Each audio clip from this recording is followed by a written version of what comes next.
smash the like button. Also, Karrion Kross was better when he was Killer Kross. So, I'm hearing that Karrion Kross and his wife just left the World Wrestling Federation. Do I believe that this is a work? Yes, I do believe this is a work. It feels very similar to Ron the Truth killings. In terms of, I can see Karrion Kross coming back as Killer Kross. That's what I believe. I think that's going to happen. Killer Kross will come back. Now, do I want to be wrong or do I want to be right? Because for the past couple of months, I have been talking a lot of shit about Karrion Kross and the fact that he sucks at taking bumps, which is facts on motherfucking facts. He sucks at taking bumps. But I do respect Karrion Kross, right? I think he has upside. But as Killer Kross, he does have upside as Killer Kross. Like I said 2 years ago, I said this man needs to cut his hair. He needs to go bald. He needs to become a bald-headed fuck. Why? Because that's the last time he was over. He was over when he was a bald-headed fuck. I say, why not go back to that look? When Karrion Kross was a bald-headed fuck, he was over. He was a poor man's Dave Bautista when he was a bald-headed fuck. I say, why not go back to that look? Don't just go back to being Killer Kross. What made Killer Kross? He was a bald-headed fuck. He needs to go back to Killer Kross, just like Ron the Truth killings. He goes from R-Truth to Ron killings. That might be Killer Kross, because Paula Vex, he still respects Karrion Kross. That's why he brought him back to the World Wrestling Federation. So this might be a work, because Paul Heyman is a fan of Karrion Kross. He said Kross has talent. Why will Paul Heyman put over Karrion Kross in that interview if he's leaving? I think this was a work.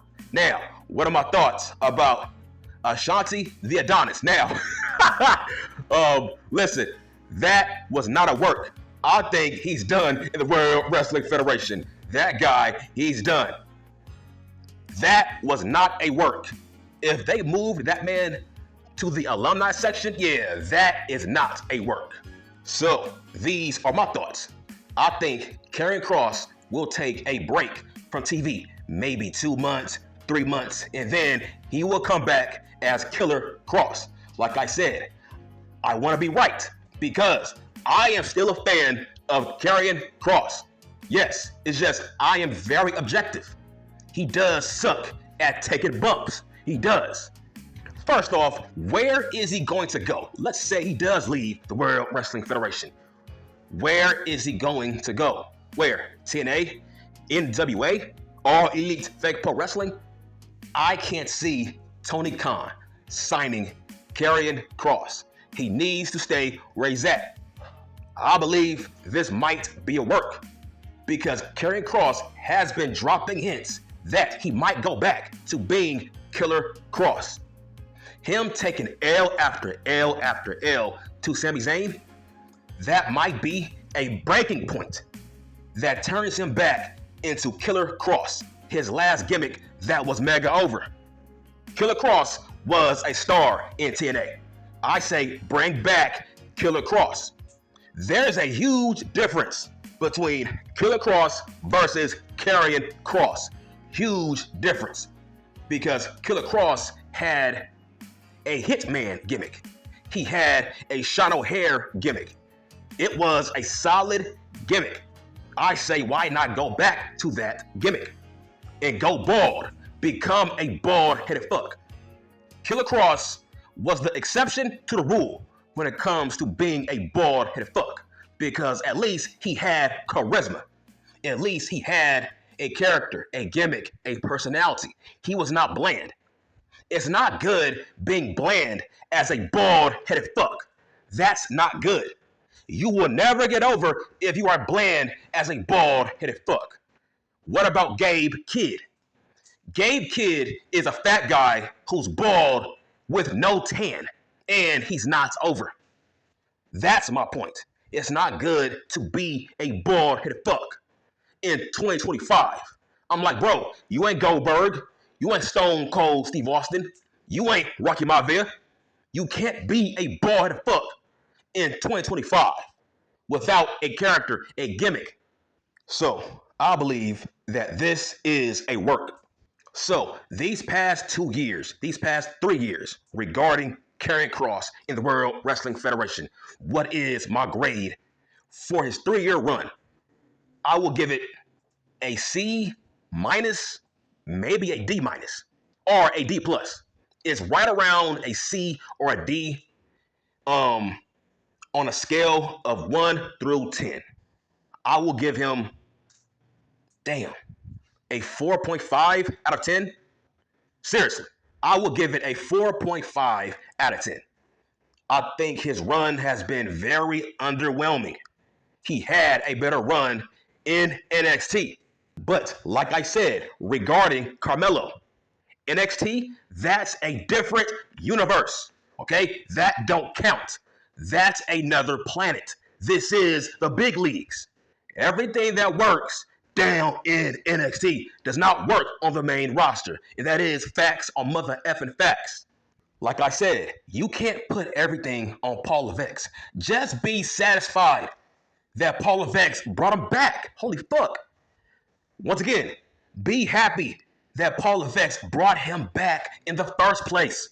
Vince McMahon fired this man. He took away his wife. So what are we talking about? Listen, you need to put some respect on Paul Levesque's name.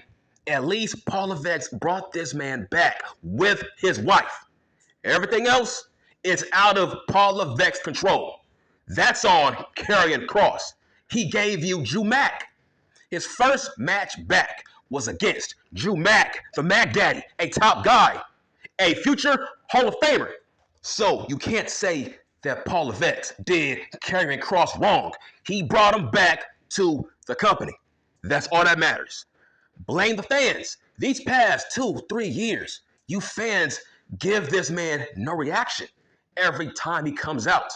There's a massive difference between online support versus TV live crowd support.